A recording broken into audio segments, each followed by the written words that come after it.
ভবনের সামনে থেকে যে মিছিল শুরু হয়েছে, আরজিকর কাণ্ডের 1 বছরে কেন পথে নেমেছিলেন চিকিৎসকরা, সেই পুরনো মামলায় তাদেরকে ডেকে পাঠালো পুলিশ। পুলিশে তলবের দ্বিতীয় দিনে 3 ডাক্তারকে থানায় হাজিরার নির্দেশ। গতকাল জুনিয়র চিকিৎসকদের তলব করা হয়, আজকে সিনিয়র চিকিৎসকদের ডেকে পাঠালো পুলিশ। কথা বলবো, আমাদের সঙ্গে রয়েছেন আমাদের প্রতিনিধি সন্দীপ সরকার। সন্দীপ, সেই মিছিলের ছবি আমরা দেখতে পাচ্ছি, কিন্তু কি কারণে তাদের ডেকে পাঠানো হলো, কি মর্মে পুলিশ নোটিশ পাঠিয়েছে?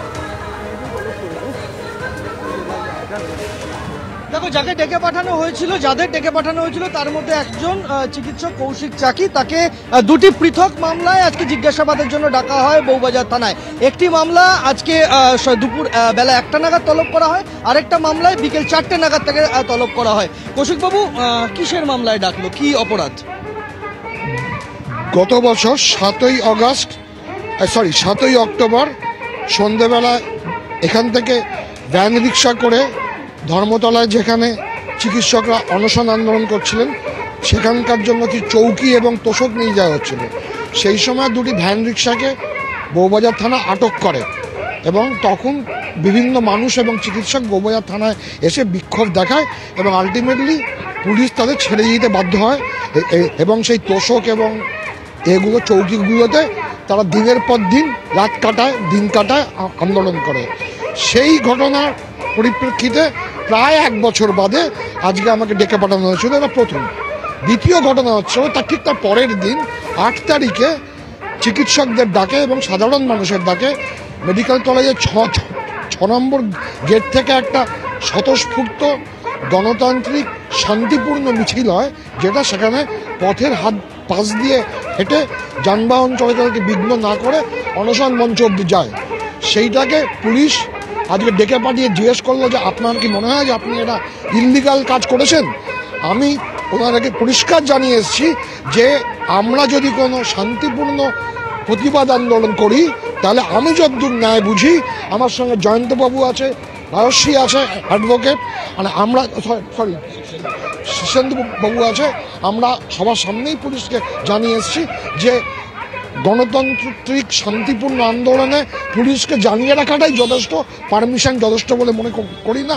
আমাদের যদি মনে হয় যে আবারও প্রতিবাদ করার দরকার, আমরা আবারও এইভাবেই প্রতিবাদ করব এবং আগামী দিনে ওরা যদি মনে করে যে এইগুলো করে আমাদের আওয়াজকে চুপ করিয়ে রাখতে পারবে, ওরা কিন্তু ভুল করছে। আমার সঙ্গে রয়েছেন আইনজীবী শীর্ষেন্দু সিংহ রায়। শীর্ষেন্দুবাবু, আপনিও তো ছিলেন, আপনি চিকিৎসকের আইনজীবী হিসেবে ছিলেন।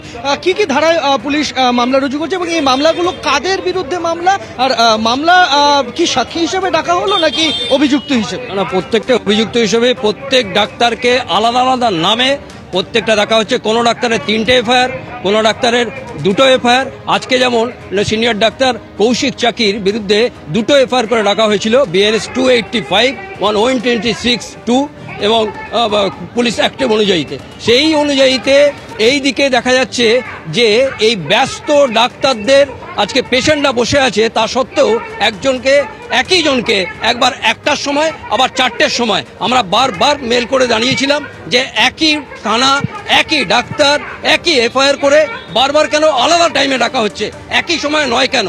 তো সেই জায়গাতে উনি আজকে সব ছেড়ে দিয়ে তার সহযোগিতা করতে এসছেন। আজকে রাষ্ট্রযন্ত্র যেন যুদ্ধ ঘোষণা করেছে প্রতিবাদ এবং প্রতিবাদীদের বিরুদ্ধে। সেই জায়গাতে আজকে যে ডাক্তার, একজন ডাক্তার তার কর্মরত অবস্থায় সেই জায়গাতে পাশবিক যে দর্শন এবং তার মার্ডার হলো, তার প্রতিবাদের যে গত বছর 7ই অক্টোবর এবং 8ই অক্টোবর যে মিছিল হয়েছিল, এই আজকের যিনি কৌশিক চাকি ডাক্তারবাবু, তিনি 7 তারিখে তিনি ডিউটিতে ছিলেন, তিনি মিছিলে ছিলেনই না। বুঝতেই পারছো যে এই মুহূর্তে একদিকে যেরকম কৌশিক চাকি তিনি বেরিয়ে এসেছেন, জিজ্ঞাসাবাদ পর্ব শেষ হয়েছে, অন্যদিকে আরো এক junior doctor national medical college হাসপাতালের, তাকে জিজ্ঞাসাবাদ চলছে বউবাজার থানায়, আর আরেক সিনিয়র চিকিৎসক অভিক কারক, তাকে জিজ্ঞাসাবাদ চলছে হেয়ার স্ট্রিট থানাতে।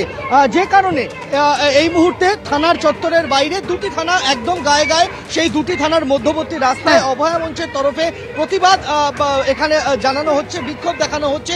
সেই কর্মসূচি যেটা গতকাল যেমন চলেছিল, আজও একই রকম ভাবে সিনিয়র চিকিৎসকদের একটা একেবারে সন্দীপ, এখানে চিকিৎসকরা বলছেন তারা তাদের আন্দোলন থামাতে পারবেন না, পুলিশ যদি থামাতে চায়ও কোনোভাবেই তাদের কণ্ঠ রোধ করতে পারবে না পুলিশ। ধন্যবাদ তোমাকে সন্দীপ।